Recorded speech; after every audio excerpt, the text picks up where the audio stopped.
తెలంగాణ కలల సౌధం సిద్ధమైంది. నూతన సచివాలయాన్ని సీఎం కేసీఆర్ ప్రారంభించనున్నారు.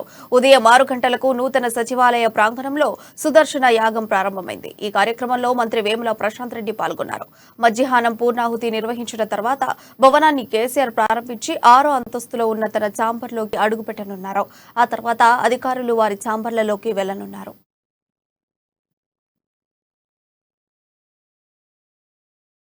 లోపలికి వెళ్లిన వెంటనే అందరూ ఒకేసారి ఒక ఫైల్ మీద సంతకం చేయాలని సాధారణ పరిపాలనా శాఖ నుంచి ఆదేశాలు కూడా ఇచ్చారు.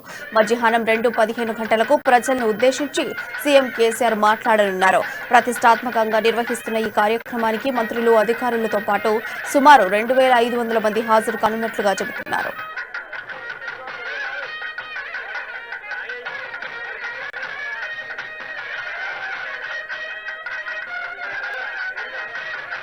సచివాలయ ప్రారంభోత్సవం నేపథ్యంలో హైదరాబాద్ లో ట్రాఫిక్ ఆంక్షలు విధిస్తున్నట్లు పోలీసులు తెలిపారు. ఉదయం నుంచి రాత్రి 8 గంటల వరకు హుస్సేన్ సాగర్, సైఫాబాద్, నెక్లెస్ రోడ్ పరిసర ప్రాంతాల్లో ట్రాఫిక్ ఆంక్షలు, మళ్లింపులు ఉంటాయని పోలీసులు తెలిపారు. NTR gardens, Lumbini park, necklace రోడ్డును పూర్తిగా మూసివేయనున్నట్లు ప్రకటించారు. ఖైరతాబాద్ ఫ్లైఓవర్ నుంచి కూడా అనుమతి లేదని, లోయర్ ట్యాంక్ బండ్, కవాడిగూడ మీదుగా ఆర్టీసీ బస్సులను మళ్లిస్తామని సిపి చెప్పారు.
వస్త్రధారణ చేసి 5 నిమిషాల్లో రావాలండి.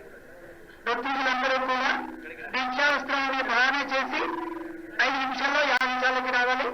కార్యక్రమం ప్రారంభం కాబోతుంది. భక్తులందరూ కూడా గమనించగలరు. అందరూ భక్తులు దీక్షా వస్త్రం ధారణ చేసి రాగలరు.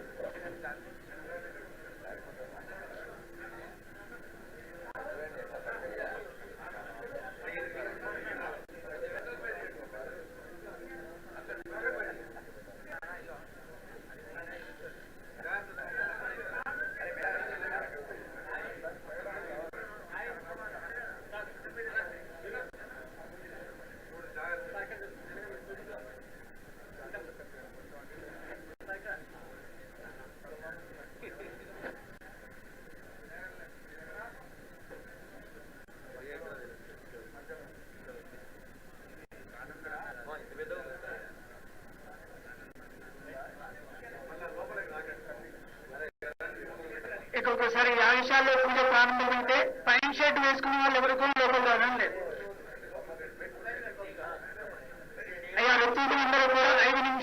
దీక్షా వస్త్రాన్ని ధారణ చేసి యాగశాలకి విచ్చేయాలి. కార్యక్రమం ప్రారంభం అవుతుంది. అందరూ కూడా పైన్ షర్ట్ వేసుకున్న వాళ్ళు ఎవరూ కూడా యాగశాలలో ఆగడానికి లేరు. ఫోటోగ్రాఫర్లు కానీ వీడియోగ్రాఫర్లు కానీ బయట ఇంకా తీసుకోవాలి. అక్కడ రావాలనుకుంటే మాలాగా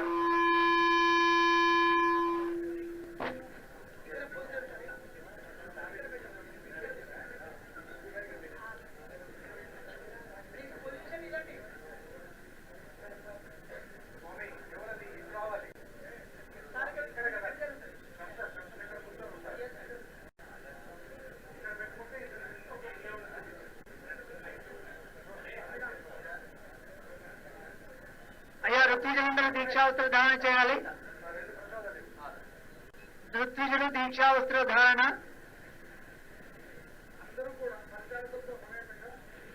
5 నిమిషాల్లో